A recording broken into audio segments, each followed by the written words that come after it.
मैं पवित्र कुरान से आपको पढ़ के बता देता हूँ कि कहाँ पर हिंदुओं के बारे में क्या लिखा है। पारा 10 सूरा 9 तौबा आयत 5 पे लिखा है, फिर जब हराम महीने बीत जाएं तो मुशरिकों को जहाँ कहीं पाओ कत्ल करो और उन्हें पकड़ो और उन्हें घेरो और हर घात की जगह उनकी ताक में बैठो। मुशरिक का मतलब होता है जो मूर्ति की पूजा करते हैं। मुसलमान तो मूर्ति की पूजा नहीं करता, हिंदू करता है। आप लोगों ने सुना नाजरीन कि किस तरीके से तोड़ मरोड़ कर कुरान शरीफ की तर्जुमा को ये आदमी लोगों तक पेश कर रहा है। कहीं का ईंट कहीं का रोरा, लो बना दिया मैंने आलीशान महल थोड़ा थोड़ा। और अगर मुशरिकीन में से कोई तुमसे पनाह मांगे तो उसे उस वक्त तक पनाह दो जब तक वो अल्लाह का कलाम सुन ले, फिर उसे उसकी अमन की जगह पहुंचा दो। ये इसलिए कि ये ऐसे लोग हैं जिन्हें इल्म नहीं है। आधा अधूरी जानकारी हानिकारक होता है पंडित जी। मजहब नहीं सिखाता आपस में बैर रखना, जो करे इनको जुदा मजहब नहीं इल्जाम है। और मेरे दोस्तों, आप लोग तो जानते हैं कि जिनको भी वायरल होना होता है वो लोग मेरे इस्लाम के खिलाफ नफरत फैलाता है समाज में। मेरे ख्याल से अभी आपको बहुत ही सीखने की जरूरत है पंडित जी। और आप सभी लोगों से ये गुजारिश है कि आप लोग अपनी अपनी धर्मों की किताब पढ़ें और ऐसे लोगों की बहकावा में ना आए। और ये पंडित जी जो बात कर रहे थे कि मुशरिकों को कत्ल करो, कुरान ये बताता है, तो मैं आपसे पूछता हूँ कि पंडित जी, क्या आपको पता है कि ये आयत कुरान मजीद की कब उतरी है? ये कब नाजिल हुई है मुशरिकों के लिए?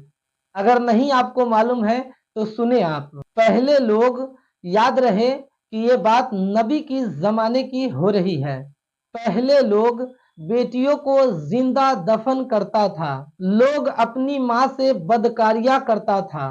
उस जमाने में आपस में सेक्स करना बहुत ही बहादुरी का काम समझा जाता था और बुतों को खुश करने के लिए बलि भी चढ़ाया जाता था। उस जमाने में एक दो नहीं बल्कि लाखों बुतों की पूजा करते थे लोग, उसकी इबादत करते थे लोग। ये सारे गुनाह आम करते थे, शराब, सूद, जिना, और इंसान किसी भी छोटी छोटी बातों को लेकर बाहक कत्ल भी करता था। ऐसा ही बहुत सारे बुराइयां उस जमाने में लोग किया करता था। 40 साल तक मेरे नबी ने ये सब देखता और सुनता रहा, लोगों को समझाता रहा, मगर लोग फिर भी हिदायत की रास्ते पर नहीं आया। याद रहे दोस्तों, ये बात मुख्तसर आपको बताया जा रहा है। इन सारी बुराइयों में लोग जब मुब्तला था तो अल्लाह ने मेरे नबी को नबूवत अता फरमाई।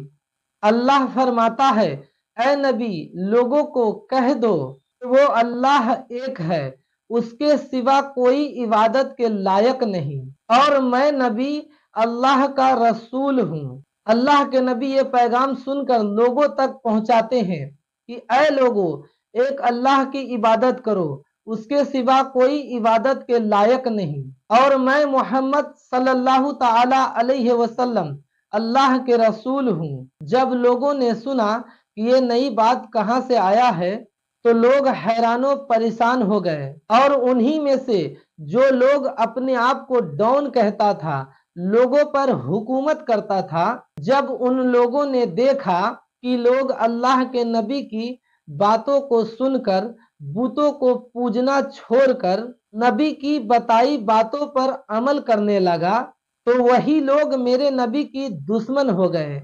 वो लोग मुसलमानों पर जुल्म सितम करने लगा, मुसलमानों को सताना शुरू कर दिया।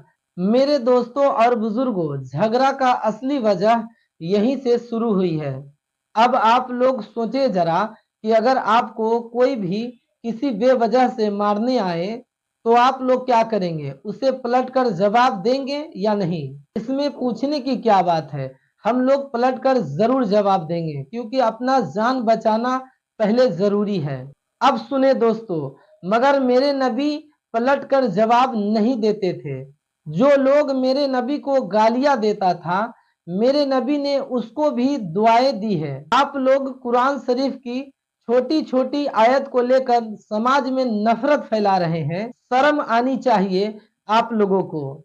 अगर आपकी धर्म में इतना ही सच्चाई है तो लोगों को खींचने की जरूरत नहीं है। आपकी करेक्टर को देखकर, आपकी सीरत को देखकर, आपकी धर्म की अच्छाइयां को देखकर लोग खुद ही आपकी धर्म की तरफ खींचे चले आएंगे। आप पहले अपने धर्म की अच्छाइयां पे तो चले। आप किसी दूसरे धर्म की क्यों बुराइयां करते हैं? ताकि आप पूरा इल्म भी नहीं रखते हैं जो किसी के धर्म पे टिप्पणी कर सके। मेरे दोस्तों और बुजुर्गों, किसी के बहकावा में आने की जरूरत नहीं है। हमें और आपको चाहिए कि हम सब मिलकर पहले इल्म सीखें। हमारे नबी इरशाद फरमाते हैं कि हर बंदाए मोमिन को इल्म सीखना फर्ज है, चाहे वो औरत हो या मर्द। इतना इल्म आप लोग सीखे कि हराम या हलाल में, पाकी या नापाकी में फर्क कर सके। अगर मेरे नबी की सीरत आपको सुननी है तो ऐसे ही वीडियो पाने के लिए हमारे इस चैनल को सब्सक्राइब करिए और वीडियो को लाइक करिए और कमेंट में बताइए कि ये वीडियो आपको कैसा लगा है।